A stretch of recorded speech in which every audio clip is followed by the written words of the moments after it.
Koppel, host of the Time for Coffee podcast, where you get firsthand career advice into the jobs and industries that interest you the most. And before we start today's show, I have a quick favor to ask you. If you haven't already, I'd be incredibly grateful if you give us a rating and a review on iTunes. And if you're like me, you need to do it now because you'll forget later and because it's the best way to help others who may be in search of career advice to find this free resource. So press pause if you haven't done it and do it right now. I'll wait. Thanks so much and enjoy today's show. Hey there, Java junkies. Welcome back to another episode of T4C. If you're interested in learning more about what it's like to be a licensed clinical social worker and how to ace the exam, then this is the episode for you. Because my next guest is an independently licensed clinical social worker and former psychotherapist who's logged years in the field and now coaches aspiring social workers to prepare for their exams. But before I introduce you to Shara Ruffin, I want to make sure you've signed up for the Java Junkies Journal. That's T4C's newsletter that features job-seeking insights and advice into dozens of industries from the professionals like Shara who are actually working in them. Just head over to the Time for Coffee website at time4coffee.org, and the sign-up box is right there. Now, my cold brew loving aspiring clinical social workers, that is a mouthful. Please grab your mug and take a chug of your favorite caffeinated beverage because it's time for another caffeinated career conversation. And my guest is Shara Ruffin, the founder of Journey to Licensure, a coaching company that helps social workers become licensed in record time through holistic wellness coaching, professional development, and mentoring to pass their master's and clinical level exams. Shara is also an independently licensed clinical social worker and former psychotherapist who specializes in grief, personality disorders, family trauma, compassion fatigue, military counseling, mindfulness meditation, ADHD, and anxiety. Shara is a 5-time Amazon best-selling author whose books include 90 Days of Prayer, a journal for social workers, and 90 Days of Inspiration, that's a study companion for social workers taking their licensing exam. And finally, Shara is also the host of a new podcast called Journey to Licensure. And she is a LinkedIn advisor and was most recently awarded Top 15 LinkedIn Experts in Philadelphia in 2023. You are definitely going to want to give her a follow on LinkedIn. Shara, welcome to Time for Coffee. Are you caffeinated and ready to go? Oh, I am caffeinated and ready to go. Thank you for having me on. Oh, it's a pleasure. I feel like I have known you for so long, Shara. We've been following one another on LinkedIn for like 2.5 years. Yeah, quite a while. It goes fast, almost 3. Oh my God, I can't believe it. And I'm such a fan of the work that you do and the mission that you have with your Journey to Licensure business. Thank you. It's been quite a road, and it's like a freight train. It comes in fast. So yeah, I'm very excited about where it's going. It's been we're kind of scaling at this point. My problem right now, there's only one me. It's a lot more to serve. So I'm at that point now that I'm getting ready to build a team and scale because of the amount of clients that I get. So it's been an amazing journey. When I first started, I never thought I would turn it into a business. I thought I would go into private practice. And here I am almost 3 years later and over 300 social workers later. This is where I'm at. I can't believe I'm saying this, but in the 5 years of hosting Time for Coffee, you, Shara Ruffin, are the very first social worker, licensed or otherwise, that I've had the pleasure to interview. So thank you. Thank you so much for making the time to help all of our young listeners learn more about this incredibly important and very demanding profession? Very. Before we get into your journey, backing it way up to licensure, and then your journey as a social worker to where you are today, I thought maybe we could kick things off, Shara, with a bit of an overview of what a social worker actually does and how a social worker is different from a licensed social worker. Sure. So I'll kind of just give a brief overview of social work just as a profession. So the primary mission of the profession is to enhance human well-being. And basically, I always call that we're the backbones of society, helping to meet basic and complex needs of all people with particular interest on the most vulnerable, the most oppressed, and people living in poverty. So definitely for people, if you're looking for a career with meaning that having to do with action, diversity, and satisfaction, you definitely want to look at social work. Now, social work is different than other professions. I always explain that compared to a psychologist that may be the helping professor, a psychiatrist, or a licensed professional counselor, because we share similarities in profession of serving others, but in what capacity, that's where it's different. So for social work, we focus more on the person and their environment. We focus on external factors that impact a person's situation, their outlook. We create an opportunity for assessment. We do a lot of intervention to help clients and communities cope with effectively their reality and to help give them empowerment as they need it. So social workers aren't just helping clients deal not only with how they feel about a situation, but also empowering them to what they can do about it. So I love social work. There are over 600,000 professional social workers in the U.S. right now, bachelor's, master's in clinical and doctorate level. And we work alongside our peers who are out there in the field, such as nurses, doctors, politicians. We're at every level, going from micro, directly serving families and children in communities, to working on a macro level, which we're working more with organizations and government entities and foundations that are directly impacting people, as well as working on a more national level. So there's so many things that you can do in social work. It's not just working in child welfare, which is what people are mostly know us for, but you can find us in almost every facet of society.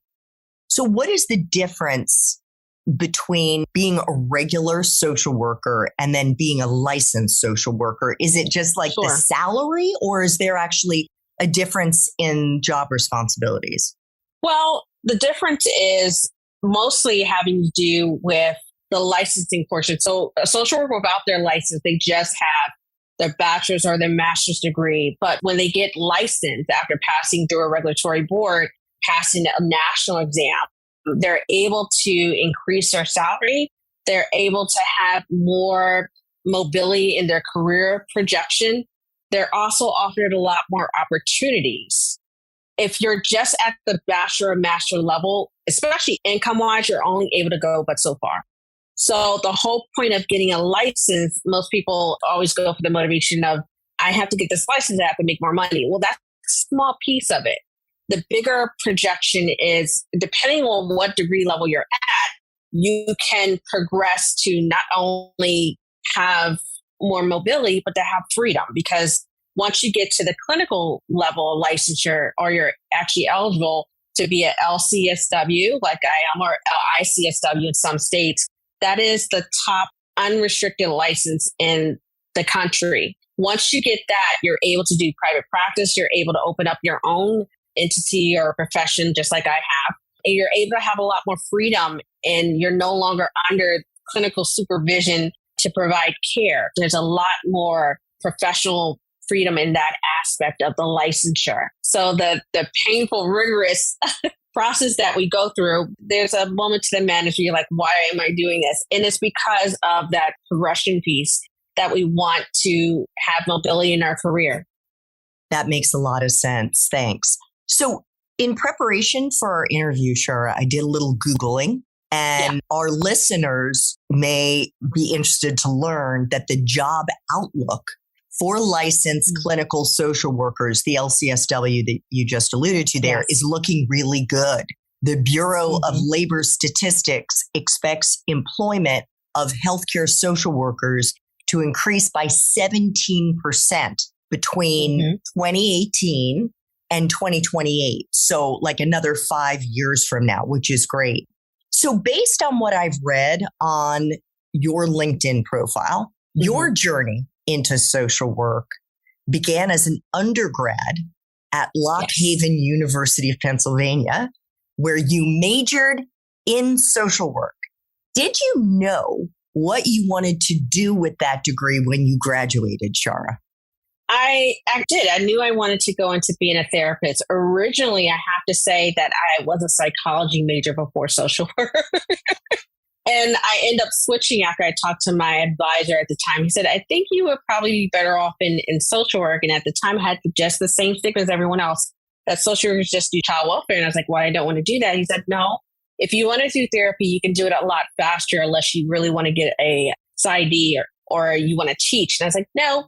So I went that route. After my first intro to social work class, I fell in love with the profession in whole, went straight to grad school right after college, didn't stop there, and got a master's at 24. So I went straight through.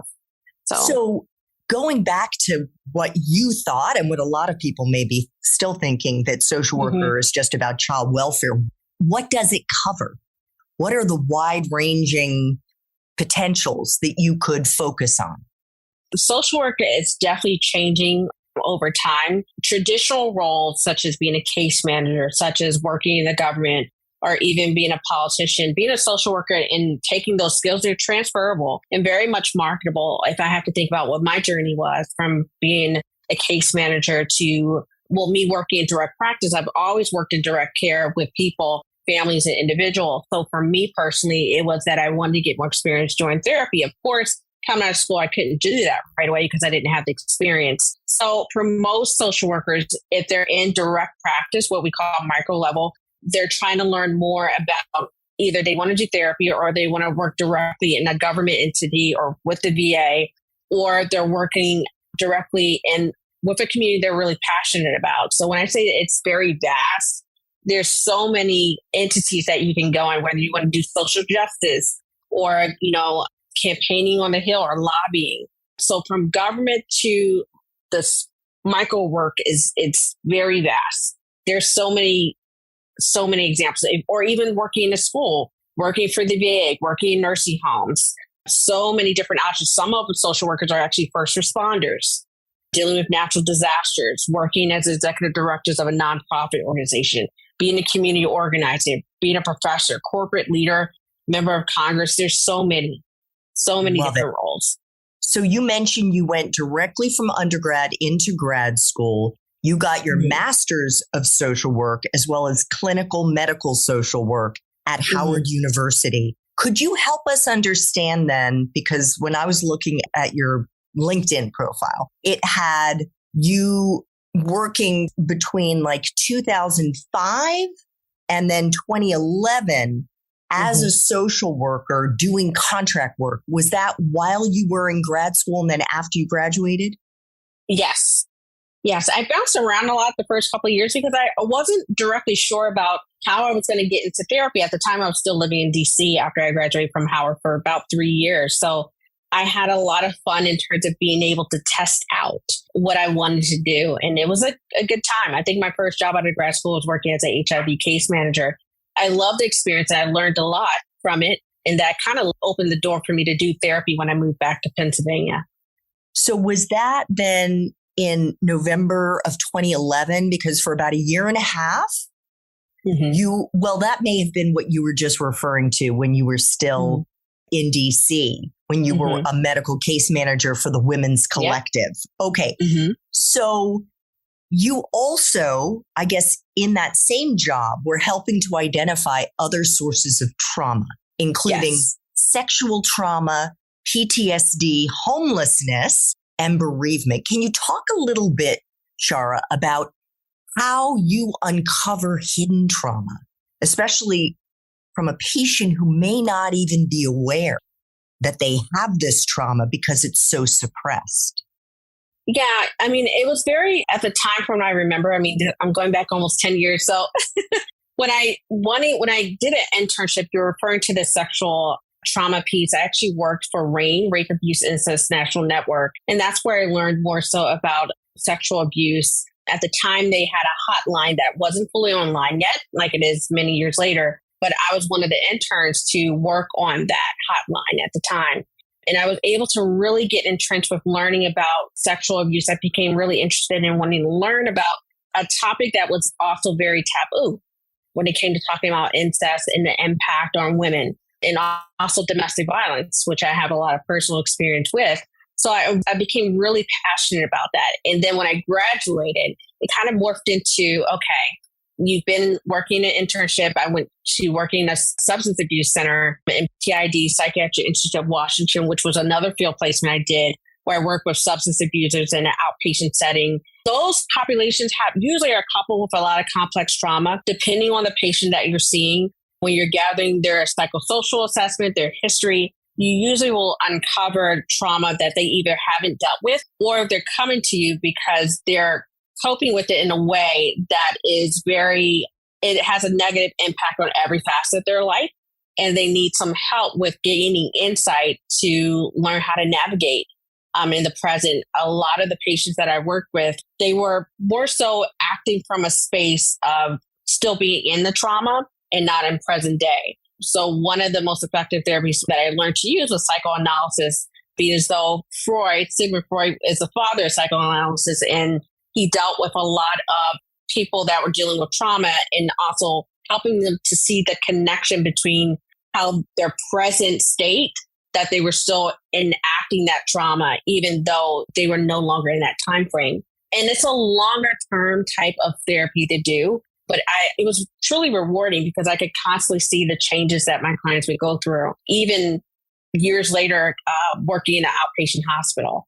This reminds me, Shara, I of course have never worked as a therapist, but I have been a patient of a therapist. And I've had 12 years of therapy myself. I stopped a couple of years ago. And I remember, I think it was 2008 when I first started seeing my therapist. And I was like showing up late for my appointment, like 5 minutes late, no big deal, 5 minutes late, 5 minutes late. And after a handful of times of being late, he said to me, Andrea, why are you not being good to yourself?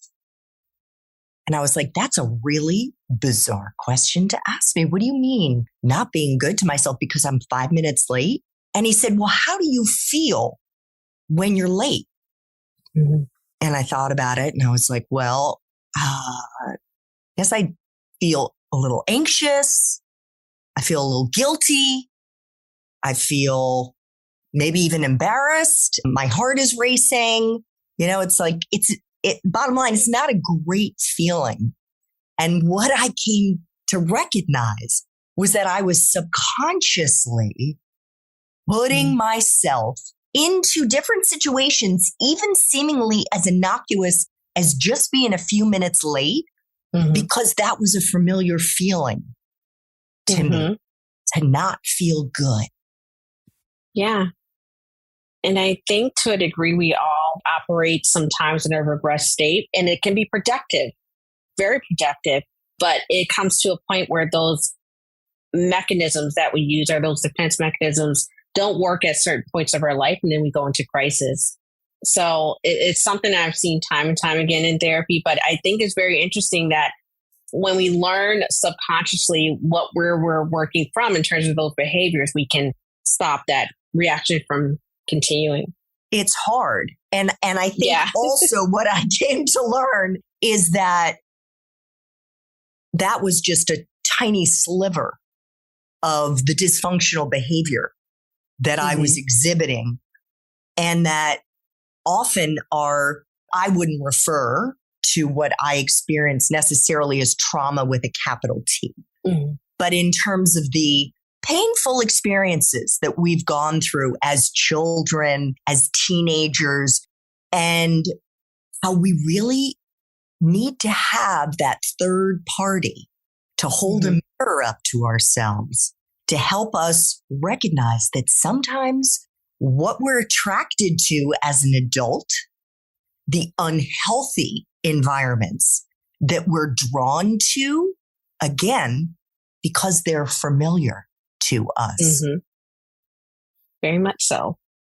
So I believe it was in August of 2013, Shara, that you became a psychotherapist with Quality Care Options, which is a Joint Commission certified healthcare staffing agency. So it's kind of like any staffing agency, right? But it's for healthcare professionals. In this case, in southeastern Pennsylvania, you live in Pennsylvania, and then in Delaware and New Jersey. And they would place you into different companies, both in short term and I'm guessing on a longer term basis. What were some of the kinds of offices or medical settings that you were posted in? And could you request a certain type of environment? You could request a certain type of environment. And actually, I'm really thankful to them because they really kind of stairheaded me into where I ended up being for the next couple of years. It kind of opened up the segue for me to actually be a therapist. Before that, a lot of my roles were more, they had potential of being more therapeutic positions, but they were not a psychotherapist position. And I didn't have that much experience there, but they gave me a shot at placing me into a hospital setting at Belmont in Philadelphia, working inpatient, which was fun, but it's still, I stayed there for a couple of weeks. And I was like, oh, I want to do more therapy work. Because of the hospital I was in, it was more of a setting where it's inpatient. You're not doing as much therapy. I was more of a insurance case reviewer. And then I was put into my next position with Quality Care Options. That was working at Belmont outpatient facility, which was probably the most fun. I ended up staying there from the time I was pregnant with Jaden all the way up until kindergarten. I stayed there quite a while. How do you deal with listening to people's problems and their traumas all day long without letting it affect you? You mentioned Jaden, your son, and you have two other children as well with your fiance. And how do you not bring that home? And I'm guessing that therapists, social workers, they have challenges kind of keeping the balance between work and home. That was hard. I mean, when I worked in a hospital, I don't have as much now because most of my clients are my colleagues and they have their own sense of trauma and their secondary trauma that I'm helping them combat, compassion fatigue, which is very deadly in our profession. So I had, in my early years of being in social work, I constantly had to deal with burnout, constantly having to deal with going to a therapist and really working through my own issues, what we call countertransference when a clinician triggers from a client. So having to work through that was pretty hard, but going to get my own therapist helped kind of mitigate and separate me from being the social worker provider. So I've had many tough situations working as a therapist, but what I will say that was very helpful is being able to have a support system, being able to have a supervisor, being able to practice self-care. That I can say. And I know you help your clients with that as well. Yes. So I remember, Shara, when I first became, maybe shortly after I first became aware of you on LinkedIn and were following your posts, I remember you posted, and this was like, whoo, you got a bazillion comments and, the response was overwhelming when you posted, whether it was in the winter of 2020 or early 2021, about finally passing the big social work exam. Can you share what that experience was like for you? Because it took you the better part of a decade to finally pass it due to various challenges and curveballs that life had thrown you. Oh, pretty much. So I remember posting, actually, it's the first featured post I actually embedded in my feature section, I believe, in my profile. I would probably consider that my first little viral LinkedIn post. It had maybe over 100,000 views or something like that. That was a little viral? Oh my God. Little viral. Since then, I've definitely had quite a few. But I think what drove is that a lot of people into my journey. I have been on LinkedIn for 5 years. So when I actually stopped hiding from my little pretty post that I would do, I started doing video where I started sharing after I lost my job, had failed my exam the first time, and after telling 30,000 people on LinkedIn, I'm going to pass. And I didn't. And then I sharing what that felt like in the journey of me losing my job a week before the pandemic, having 3 kids to take care of at home, losing my health care, having really bad depression, panic attacks, anxiety, migraines every day for 7 months. I was in a very dark spot where the world was kind of like falling apart and trying to figure out what the hell these, virus was. And along with the issue that was happening with the George Floyd, that summer was pretty crazy. And in my world, all I could do is control my favorite thing to do, which was playing Animal Crossing. I'm a Nintendo gamer. I do love my games. So I could disappear in a world where I had these little talking animals in my own little community and I could build things. I would be on that Nintendo Switch day in, day out. And it was a big thing with people that were during the pandemic to find things to connect to. Gaming was for me a connection where I could kind of escape from everything. So when I didn't have headaches, when I wasn't the one taking care of the household, that's all I did. And I did that for about 7 months where I just did nothing but play video games and take care of the kids. And I think that was needed for me to pause and to go through the motions with failing the exam. And I shared that day by day experience when I was doing videos every day on LinkedIn, and people responded to it. I remember telling people in the middle of the pandemic, I'm broke, I'm stuck, I'm tired, I am depressed. And all they would see this shiny little profile, this stuff on it. I'm like, no, I'm struggling. And people really responded to that. So when I passed my exam, I think the reason why I exploded as much as it did is that I took people along that journey. So when I passed, they were all like, finally, she did it a year later. Taking people on the hero's journey it's not the win that people really respond to, it's the struggle. And I really shared as much as I could about what I was going through at the time in an untraditional way on LinkedIn. And people really enjoyed watching and even getting to know my kid at the time who was homeschooling in kindergarten, who's now about to go to the 4th grade. Wow. So yeah, and people watch him, they feel like they know him because he's on LinkedIn. And they're like waiting for him to get a profile. So what was it about taking it that 3rd time that you kind of cracked the code on it? And what advice do you have, Shara, for any of our young listeners who may not have the opportunity to work with you or to work with somebody who is an expert on taking this exam about how to prepare for it? Well, I took the clinical license twice. So I took it on the second time I passed. The first time I missed it by 2 points. And years before that, a year out of school, I was required to take my master level licensure exam. I missed it by 3 points the first time. Took it 2 years later after giving up and passed it. So I would say make sure the first advice I would give is make sure that whatever study material you pick, it matches your learning style. A lot of what I see now is people choosing, there's so many options now compared to what I had when I first started. When I was studying many years ago out of grad school, there's so many different options now. People get caught up in what's popular, not what's going to work with how they process information. That is the biggest tip that I would give. Make sure that what you pick and what you invest in, it fits what you need, not what is popular. So that would be my first relevant advice. So not long after you passed the exam, your career took a bit of an unexpected turn. You started getting more involved with coaching. I did. Specifically coaching on the exam. How did that happen? Well, shortly after Post blew up, I was invited to get on Clubhouse. Clubhouse at the time, right, I believe January 2021 was this new big thing, right? So I got on there and I started finding different communities to connect with. Now, the first thing I did was search for social workers. There was a big, huge social work community that had their own, they were calling them clubs at the time. Now they're houses in Clubhouse, but they had like 20, 30,000 people in it. So I was like, I'm going to be a part of that community and share with them what I just went through. And I started they invited me to come in. And I would do study sessions. I would do them every Monday because I had nothing else to do. Every Monday. Within the first 3 months, I had like 6 people that passed the exam.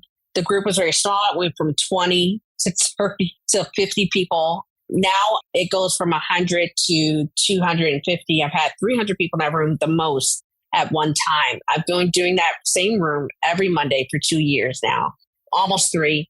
consistently.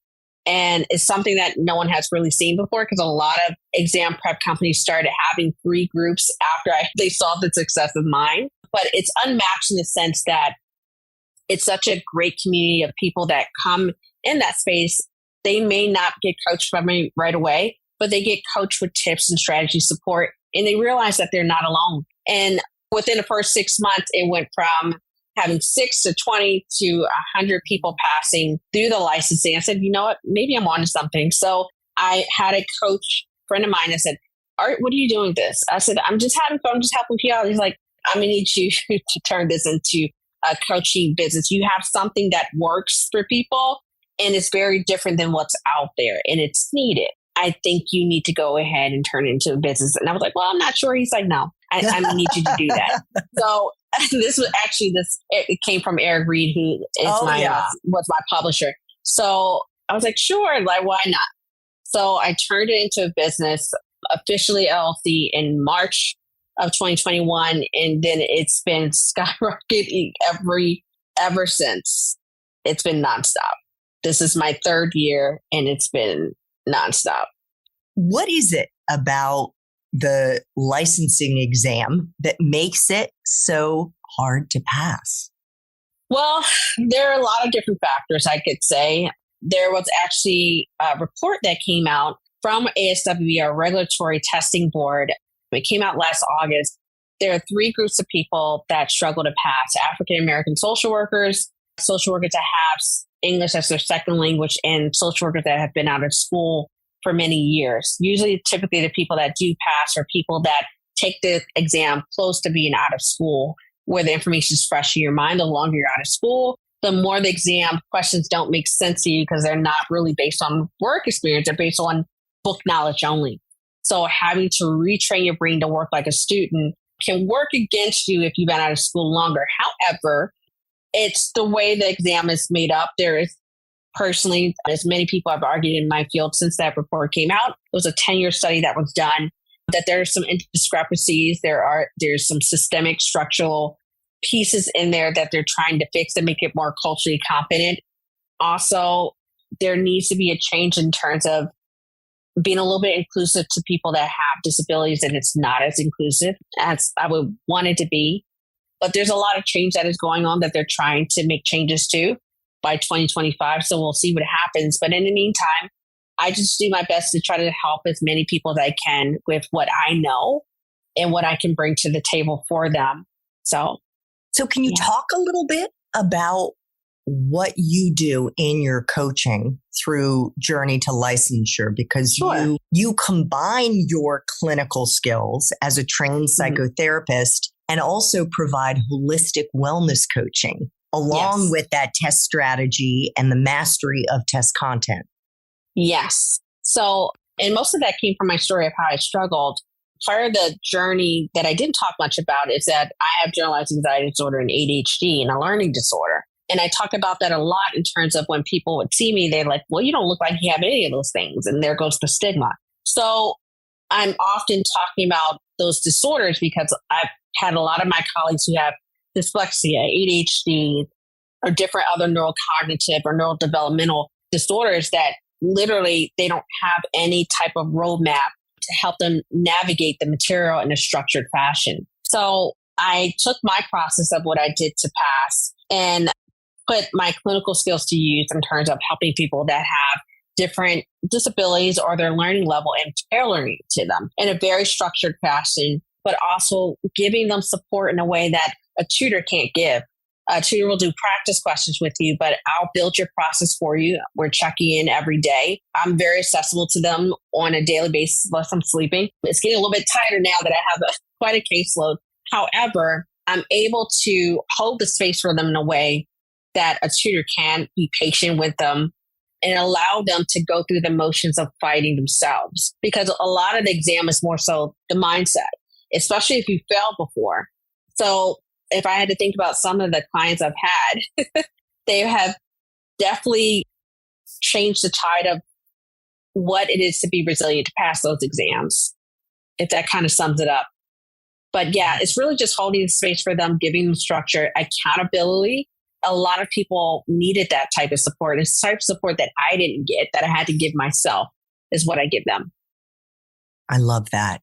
Very quickly, Shara, can you talk a little bit about all the letters that are after your name? First of all, here on the Zoom screen, but also on LinkedIn, and what they stand for and what's involved in getting them.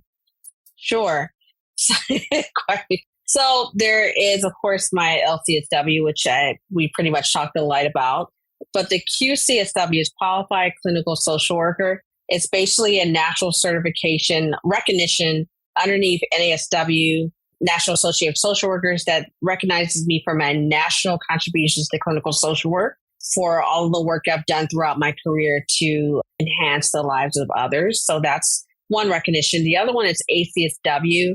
It's Academic Academy of Social Work. And it's basically a leadership credential that recognizes you for your leadership skills that you have been able to demonstrate throughout the profession. So it's the oldest credential in the country underneath NASW. It was one of the first ones I believe they made in the 1960s. Then there is CSWHC, which is Certified Social Worker in Healthcare, that recognizes me for my contributions to healthcare within the social work profession nationally. And then there is BCTMH, which is Board Certified Telemental Health Provider. That pretty much gives me a good range of helping people learn how to be HIPAA compliant, teach or build courses on telemental health if I wanted to, as well as support others, organizations or entities that are interested in doing telemental health or training their providers. So that's a mouthful. It is a mouthful. Thank you so much. And we should say that the BCTMH has been available only since 2018. So just before the pandemic. And boy, has it been a valuable certification to have. So Shara, I have 3 final T4C questions. These are questions I try to ask all of my guests. Mm-hmm. The first one is, if you've ever, whether it's met someone or had an experience that you would describe as lucky or serendipitous or divine providence, or what I like to call magical, in which that person or that experience changed the direction of your professional life? Oh, I feel like I can just name one. I've had several mentors in my career, but when it's kind of in terms of the last 3 years, there are quite a few I can name. Probably Eric Reed would be one. There are a couple of LinkedIn people I can't even think of right now that have been pivotal in helping me to be authentic and helping me to gather my story. LinkedIn has been probably, out of all the platforms, I can honestly say, LinkedIn has been the biggest game changer for me, specifically the last 3 years of what I've been able to do, and being recognized by the platform itself has been humbling, but also letting me know that I am connecting with real people, and I made a lot of lifelong friends there. So many. I couldn't just name one. Fair enough. The other question is, if you could share a time in your professional life when you failed, and maybe the story you want to share is a time when you failed the licensure exam to become a social worker, or it could be a time when you struggled or face planted on the job, as we all have. I'm pointing to myself. But most importantly in this story, Shara, is how you persevered, and if there was a lesson that you learned in the process. Oh, so, I mean, yes, there is always the licensing exam. Both of them were 10 years apart from each other. The master level licensure was equally just as hard as the clinical many years later, because they shared the same content.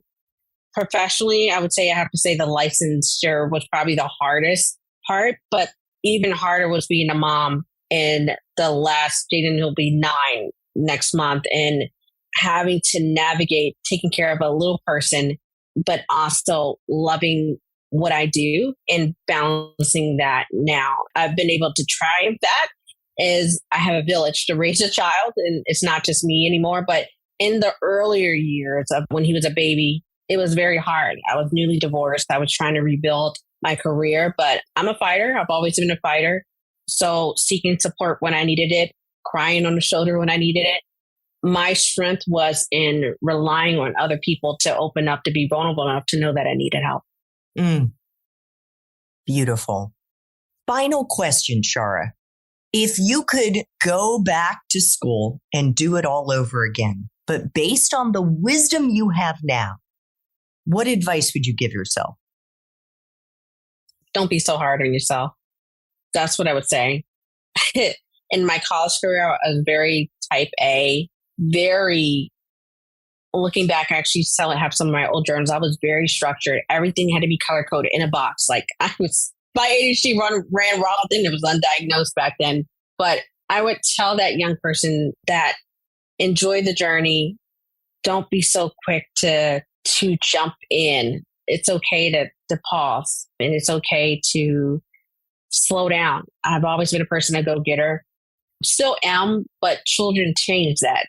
They definitely really make you remember about what's important, sometimes more than your work itself. And to me, that's a gift now. So that's what I would say. Enjoy the journey. I don't feel like I enjoyed it enough. I was always trying to get to the next thing and the next thing. And I can say I honestly went through that all the way up until probably 4 years ago. Enjoy the journey. Shara is the host of the Journey to Licensure podcast, and she is the author of 2 best-selling books, 90 Days of Prayer, a journal for social workers, and 90 Days of Inspiration, a study companion for social workers taking their licensing exam. Shara, I want to thank you so much for making time for coffee today with me and the T4C community. What you do is so important, and this has been such a pleasure. Oh, thank you. I love to be here. It's a good time. Thank you. Thanks so much for listening to this latest episode of T4C.